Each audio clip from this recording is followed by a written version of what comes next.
Let me bring you back into the conversation. You were talking earlier on about how this would be very difficult in that there would be competition in a polyandrous marriage setup between the men, the husbands, and I believe they are called co-husbands, where polyandry is practiced in Nigeria. You are saying that there would be competition for time, for sexual relations, with the wife between the co-husbands. Well, people would say, that's very rich coming from a man like you, who's a polygamist. That actually applies equally, mutatis mutandis, in your situation as well.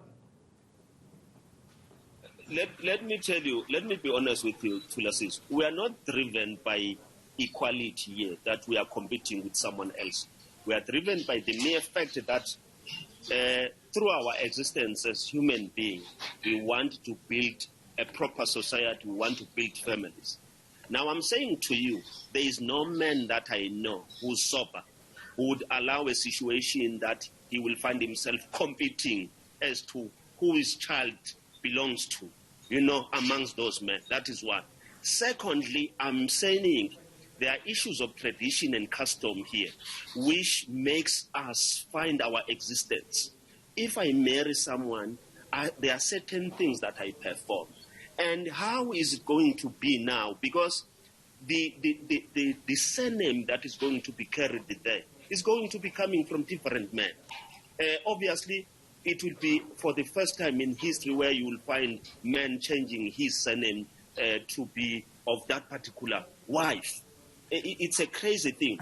And thirdly, I don't think there's that suggestion for a man to change his surname to that of a woman when they get into a marriage. But go ahead, make your third point. The other point is that if then that happens, when a wife is pregnant, it has to take 9 months or 12 months before another man can sleep with that wife. So what is going to happen in terms of making babies, children? So it means that these men are going to wait, in my case, for over 5 years to have a child from that particular wife. I don't think it's a thought-through exercise that has been done as far as this matter is concerned. But more than that, I think spiritual is going to conflict with what we believe and what makes us as human beings to be of existence. I've got a few, hypothetical arguments, around the issues that you are raising. For instance, the question of whose child is a child born out of a situation like that. Conceptually, it could be said that the child belongs to the family. Why should it matter that the issue of paternity must be strictly identified, that, this is exactly the father of this particular child? That could be a workaround that particular challenge that you're talking about. As for the 9 months wait, you wait when your wife is pregnant, if there can't be sexual relations within a particular trimester of a pregnancy. That happens already in many monogamous marriages. A child, Tulasizwe, does not only belong to the people that are living. It also belongs to our ancestors. There's going to be a huge competition around the ownership of that particular child when it comes to that area.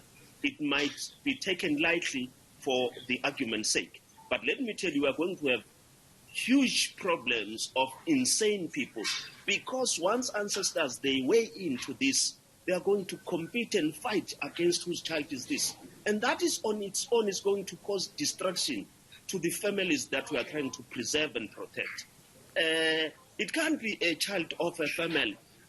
There is no way that you as a sober man, you will raise another man's child on the basis of the formation of that marriage. You can raise an adopted child, you can raise any other person knowing that child is your choice. But where you do not know, sleeping with a pregnant woman is not allowed culturally by another man.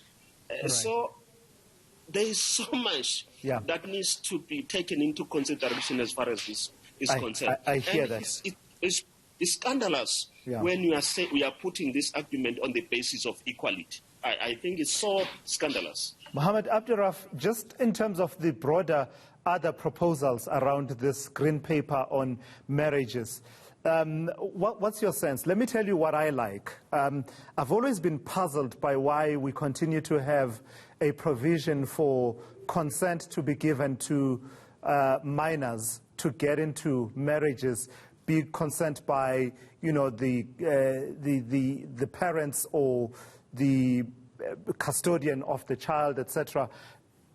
That's always been a bit uncomfortable for me in 2021, that we continue to have that provision. So the Green Paper proposes, among other things, to do away with that provision, but also purports to fix a number of problems that have come through in terms of court judgments, right, between recognition of customary marriages act, religious marriages that are not recognized among the Hindus and Muslim marriages, etc.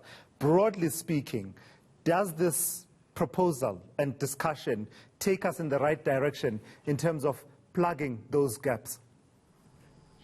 My professional view is no, for the sole reason religion and culture is intertwined, it's ingrained, there are principles, there are policies in place that's voluminous. Here we want to have one piece of legislation dealing with all of this, a blanket piece of legislation, and in my professional view, it cannot work, and it won't work. For argument's sake, let's say you have a Muslim couple that's married in terms of Islamic law. Now we have a situation whereby now the wife is allowed now to have a second husband. It cannot work, you cannot develop law. But at the same time, let's say a Muslim marriage can only be dissolved via A, B, C, and D. Now we have a law stipulating no, it can be resolved in a civil court, a non-Islamic forum.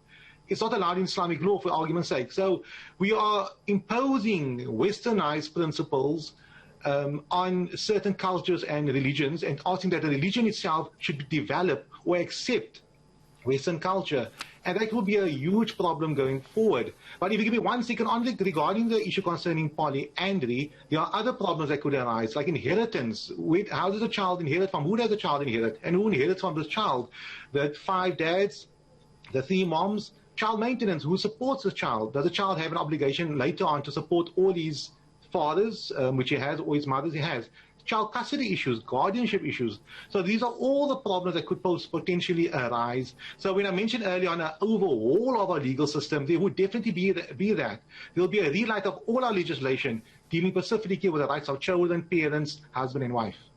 All right, I've got to thank you for your time, Mohammed Abduroaf, who is an advocate of the High Court as well as a family law specialist, and Musam Selegu there joining me and weighing in on this discussion. In fact, we will continue with this discussion on polyandry with a cultural expert and an official from the Department of Home Affairs. That conversation coming up shortly.